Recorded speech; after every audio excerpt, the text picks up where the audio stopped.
Paz de Cristo, hermanos. Mi nombre es José Luis González, soy ministro de la Iglesia Salvos por Fe. El tema que hoy nos atañe es hablar acerca de los varones y vamos a hablar de un juez.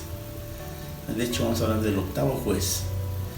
Y de ello vamos a dar una idea general de lo que un hombre puede hacer en las manos de Dios. Muchos de nosotros, como este hombre, cuando llegamos a la iglesia, llenamos ciertos requisitos como lo que él hace, como él llena y cómo es que Dios le habla. Le pido por favor que abra su Biblia en Jueces, capítulo 11. Y dice: Jefté, galadita, era esforzado y valeroso. Era hijo de una mujer ramera. Y el padre de Jefté era de Galad.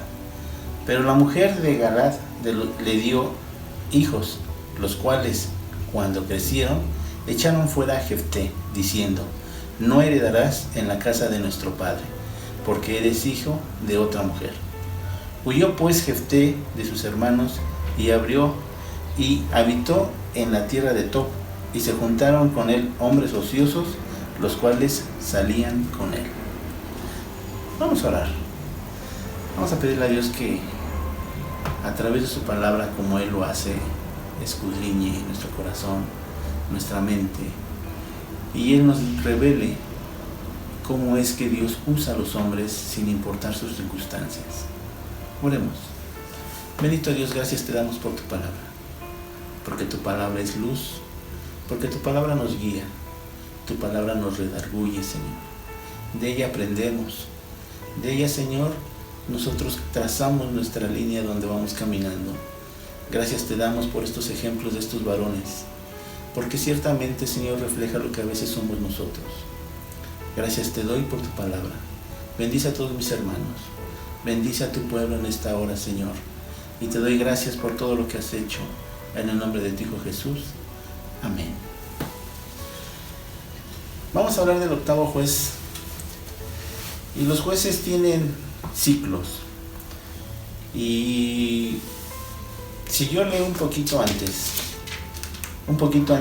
me dice que el pueblo de Israel vuelve a pecar en esos ciclos que va haciendo, y le toca en este momento el turno a Josué. Pero Josué, al igual que muchos de los que llegamos aquí a la asamblea, llegamos como este hombre, golpeado por la vida, desechado, corrido. Pero la vida da giros. La vez anterior hablamos de José y veíamos que José, lejos de irle bien en la vida, parecía que le iba mal.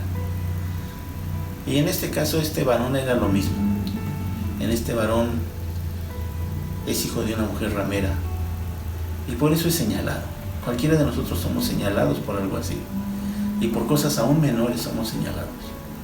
Pero cuando llegamos a la iglesia, surge algo en que Dios ve. Y lo que Dios ve en un hombre, en un varón, es su corazón. Este hombre ciertamente era valeroso. Y valeroso en el sentido de que no a todos nos gustan los golpes, no todos vamos a la guerra tan fácilmente. Pero este varón sí, porque era valeroso. Es una virtud.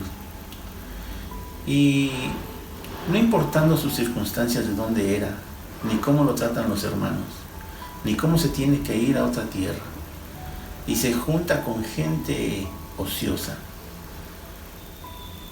No importando nada de eso, cuando Dios ocupa a un varón con ciertas características, lo busca y lo encuentra.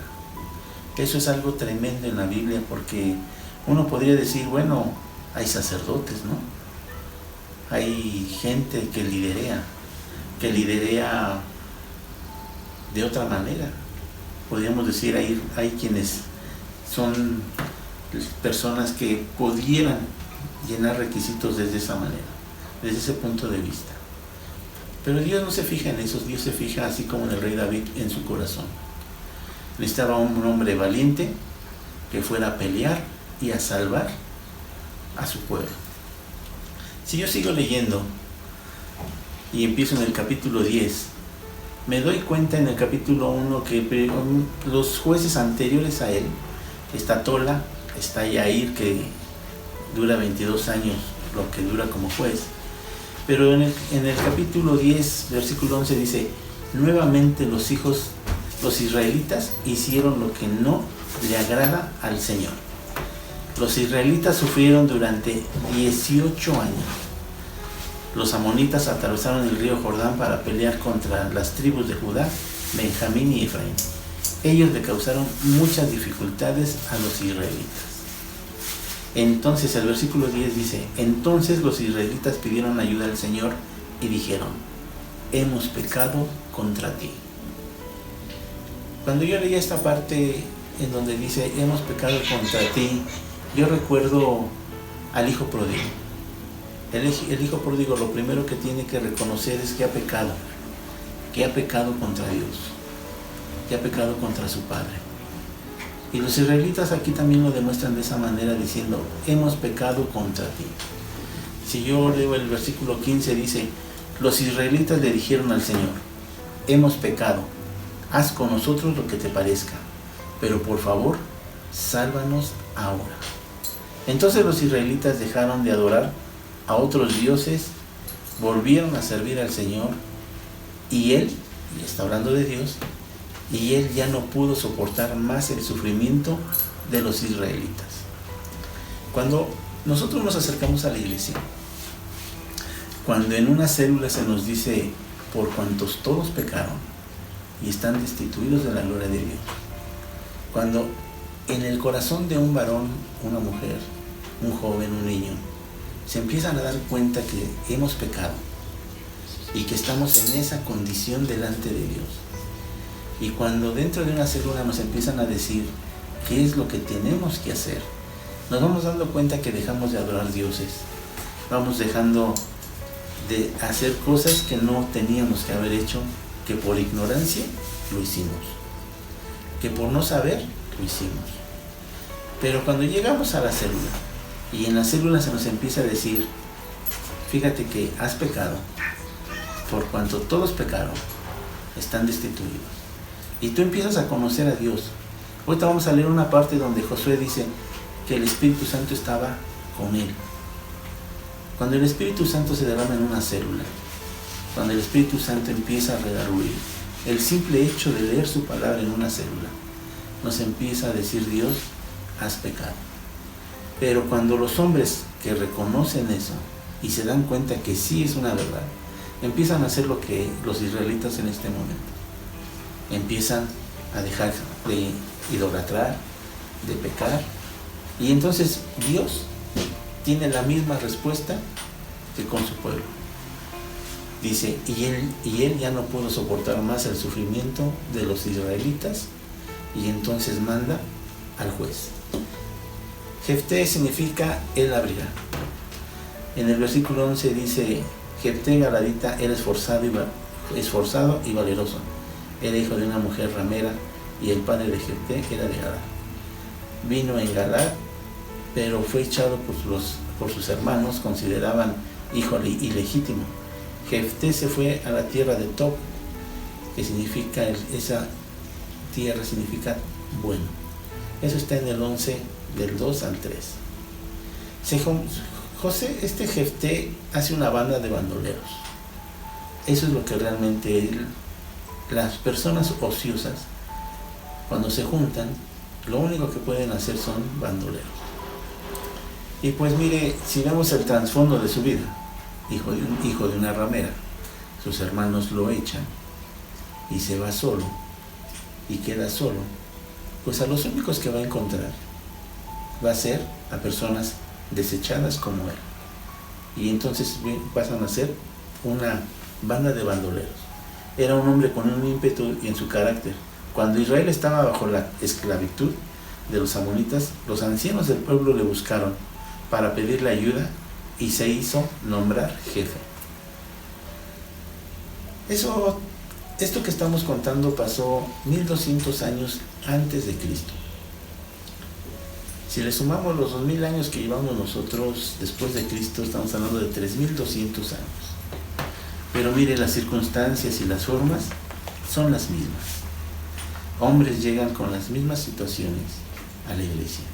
Llegamos, se nos dice quiénes somos, cómo somos, y empezamos a buscar el camino de Dios, y Dios, como dice ahí, ya no puede hacer más que bendecirnos, porque uno se empieza a alejar del pecado, porque eso es lo que nos conviene como varones, como padres de familia, es lo que nos conviene para el bien de nuestros hijos, porque sabemos que las borracheras, las idolatrías y el vivir mal de una manera no sana, lo vamos a heredar.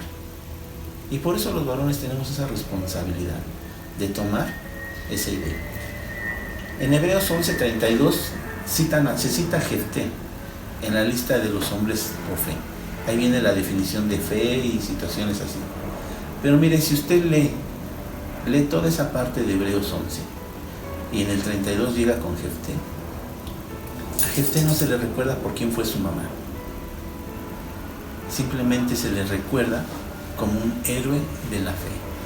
Porque como vamos a leer aquí adelante, ciertamente él se fue y se juntó con gente que no era conveniente, pero después aquellos que lo sacaron de la casa, porque ahorita lo vamos a leer, aquellos hombres van y le dicen: queremos que seas nuestro líder. Así es como da la vuelta el mundo. Si usted cree que no puede ser usado en las manos de Dios, créame que comete un error. Dios ocupa a gente como Jefté, gente rota, gente que no tiene una perspectiva propia de ser algo bueno. En el versículo 7 del 10 dice: Jefté respondió: ustedes me odiaban y me sacaron de la casa de mi padre. Entonces, ¿por qué me vienen a buscar ahora que están en problemas? Y él sigue diciendo: ¿acaso yo voy a ser su caudillo? Jefté repitió ante el Señor todo lo que antes había dicho ante los ancianos. Estamos hablando entonces que sus hermanos eran ancianos, eran líderes. Pero ellos no tenían las cualidades de Jefté, de ser valeroso, de tener, aunque él andaba con bandoleros, él tenía un corazón que Dios buscó, pero que tenía que ser valeroso. Sus hermanos y los ancianos no encontraron en ningún religioso esas cualidades, sino en Jefté. Y el 29, fíjense lo que dice: y el Espíritu de Jehová vino sobre Jefté. Esto cambia todo. Esto cambia toda la perspectiva de su vida. Él se da cuenta de que Dios nunca lo ha dejado. Cuando nosotros llegamos a una célula y se nos invita, nos damos cuenta que Dios ha estado con nosotros sin darnos cuenta. Y el Espíritu Santo es el que hace y arregla todo nuestro caminar para el bien de sus hijos, porque pasamos a ser parte de sus hijos. Y pasó por Galad y Manasés, y de allí pasó a Mizpa de Galad, y de Mizpa de Galad pasó a los hijos de Amón. Y Jefté hizo voto a Jehová diciendo: si entregares a los amonitas en mis manos. Cuando un hombre valeroso pierde el sentido de la situación, y mire, estamos hablando que 2 versículos atrás se dice que él tiene el Espíritu Santo. El Espíritu vino sobre Jefté.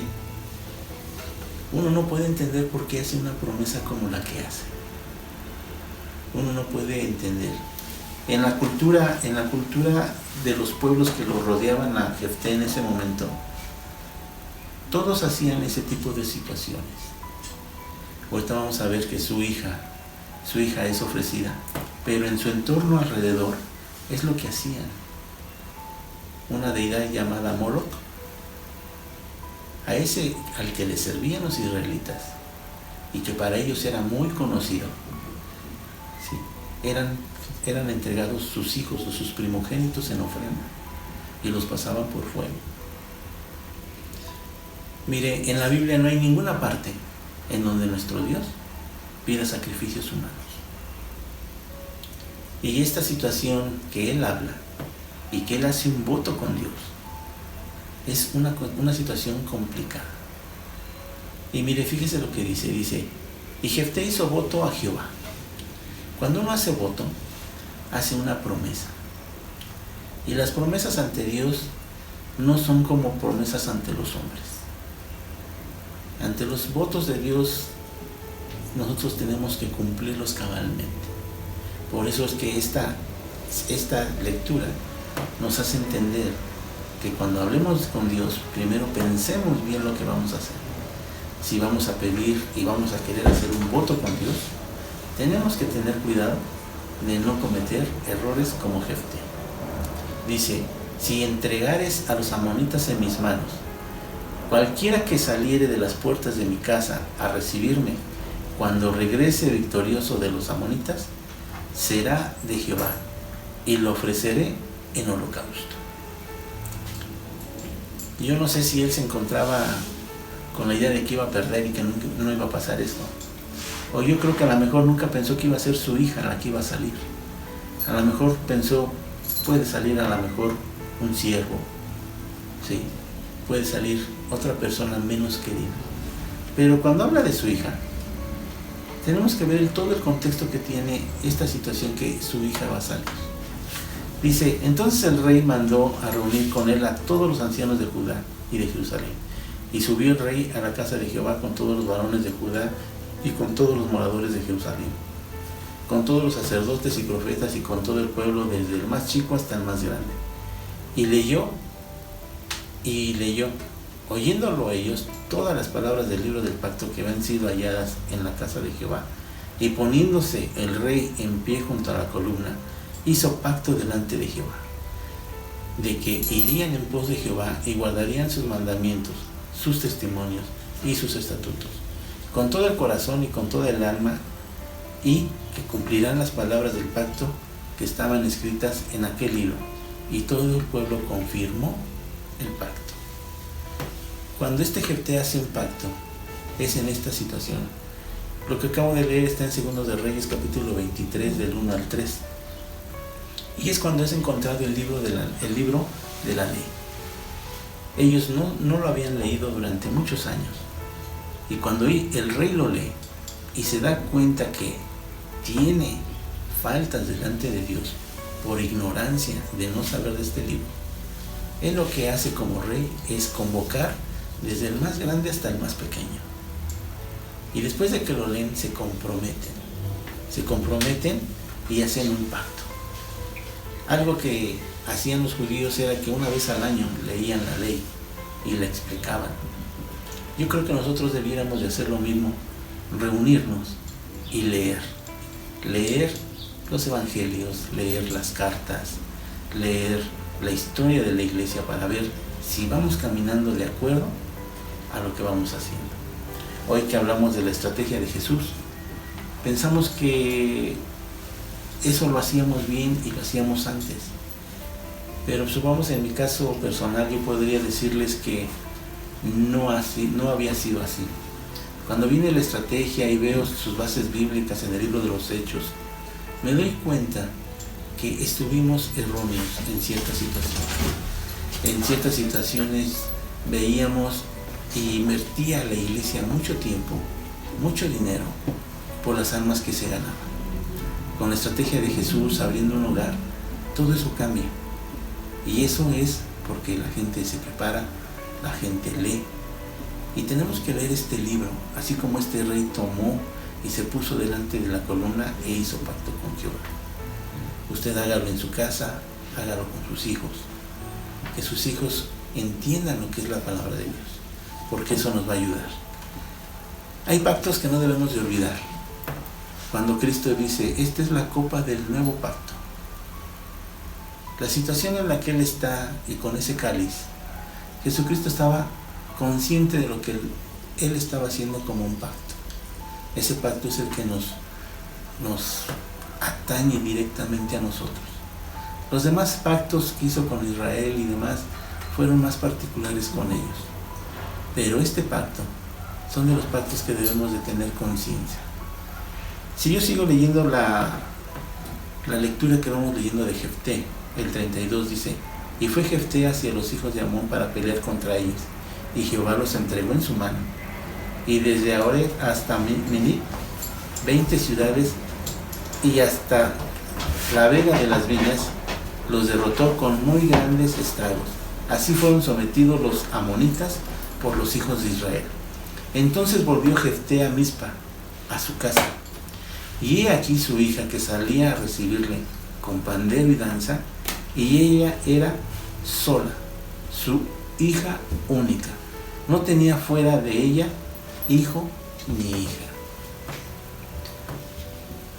Uno podría decir, bueno, a lo mejor tenía más hijos, y si pierde a uno, pues está bien. Pero miren, aquí hay muchísimas implicaciones que están directamente con esto.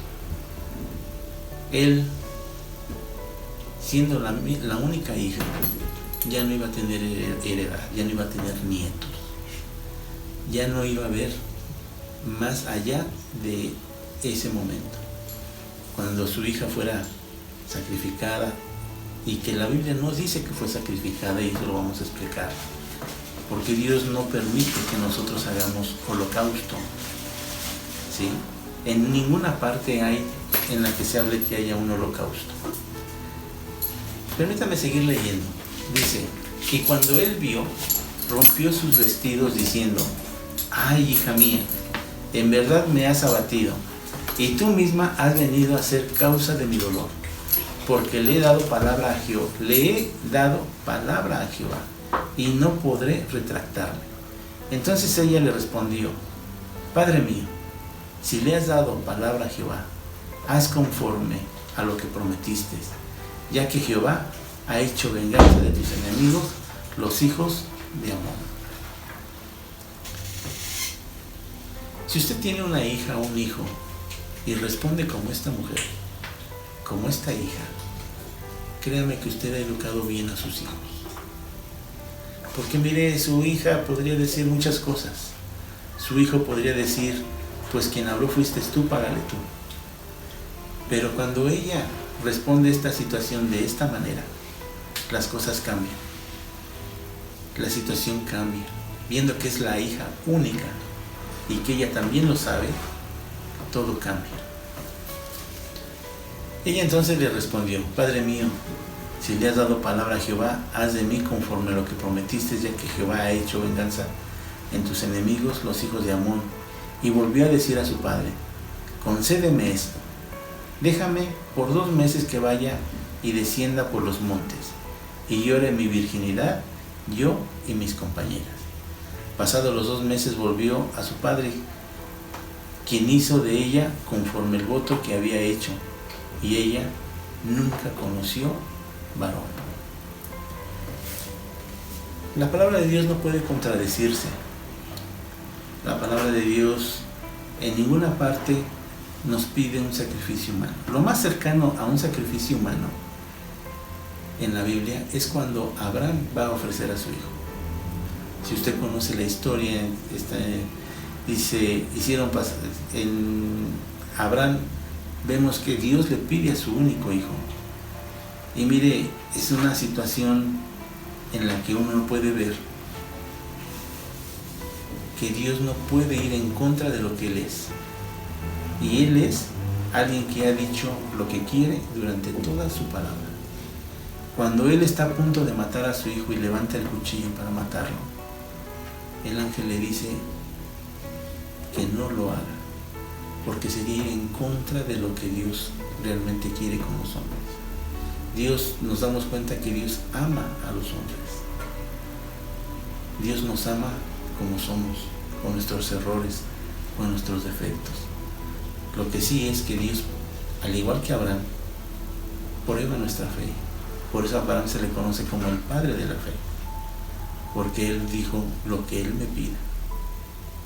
En una ocasión yo veía esta representación y algo que no es bíblico. Él decía en esta presentación, Abraham decía, ¿acaso eres como los dioses paganos que piden que sacrifique a mi hijo? Y él quería una respuesta. Pero al igual que a Jesús, él guarda silencio. Él no responde.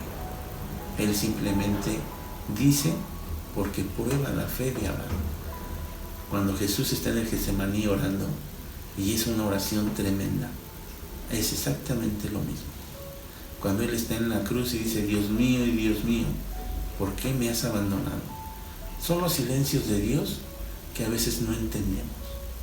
Pero créame que esos silencios nos hacen crecer. Esos silencios nos hacen ser lo que somos como cristianos. Es probada nuestra fe. Y Dios tiene una bendición como consecuencia. Cuando vemos el ángel le dice, cuando él va en camino con su hijo, caminando a Abraham, le dice, Padre, ya está la leña, ya está el altar, ya traes el cuchillo, pero falta algo. ¿A quién vas a sacrificar? Y Abraham dice, Dios proveerá. Jefté, cuando hace esta promesa y hace este voto, yo creo que no lo hace pensando bien lo que es. Él está influenciado, sí, influenciado por su alrededor. Cuando yo estuve estudiando esta parte, yo me daba cuenta que hay teólogos que dicen que este Jefté nunca sacrificó a su hija. En este relato no hay ninguna parte en toda la Biblia donde diga, y Jefté hizo el altar, y le puso leña, y prendió la leña, y se quemó su hija, y se murió su hija. O que, como en Abraham, que llega el ángel y le dice, ¿sabes qué? No mates a tu hija. Ciertamente no. Y hay ciertas partes que uno estudia, y uno le dice, no puede ser porque no puede ir en contra de su palabra a Dios. Lo que se cree es que esta mujer hizo votos de ser virgen. Y dice que no conoció. Si ustedes se dan cuenta, dice, y no conoció varón. Y eso es lo que da pie a entender que ella realmente no murió, sino que hizo un voto, y al igual que Samuel, fue presentada en el templo y ahí sirvió, a causa de este voto. Usted y yo como varones, hacerle promesas a Dios, aquí nos da un ejemplo que tenemos que tener claro. Y que nuestro hablar ante Dios tiene que tener una base fuerte y clara. No podemos hacer promesas que están en contra de la palabra de Dios. Usted ahorita en este día no puede decir, pues voy a sacrificar a mi hijo si me das riqueza o si me das la victoria de una guerra, porque eso no es bíblico. Dios no se maneja de esa manera. Dios no es así. Yo cuando leo en Mateo 5:37, dice, cuando ustedes digan sí, que sea realmente sí. Y cuando digan no, que sea no. Cualquier cosa de más proviene del maligno. Usted y yo como varón tenemos que aprender y ir ejerciendo esta situación de que cuando digamos algo, que diga sí es sí, y cuando usted diga no, es no. Porque eso es lo que podemos hacer. Cuando habla del juramento, Jesús dice que no podemos jurar ni siquiera por un cabello nuestro, puesto que no lo podemos hacer blanco. Dice, no podemos jurar. Y entonces, cuando habla aquí, yo creo que es lo que debemos de hacer nosotros los varones. Nuestro decir sí es que tiene que ser un cabal sí. Y cuando digamos que no, es un no que debemos de llevar a cabo hasta las últimas consecuencias. Jefté, al igual que usted, al igual que yo, podemos ser usados por Dios. Podemos ir caminando con Dios. No prometamos lo que no podemos hacer. No prometamos lo que la Biblia nos dice que podemos prometer. Porque eso nos hará mejores varones. Eso nos hará mejores personas, mejores cristianos. Después de leer todo esto, mi deseo es que Dios los bendiga, que sea de bendición para sus vidas y que sea bendición para sus hijos. Dios los bendiga, hermanos.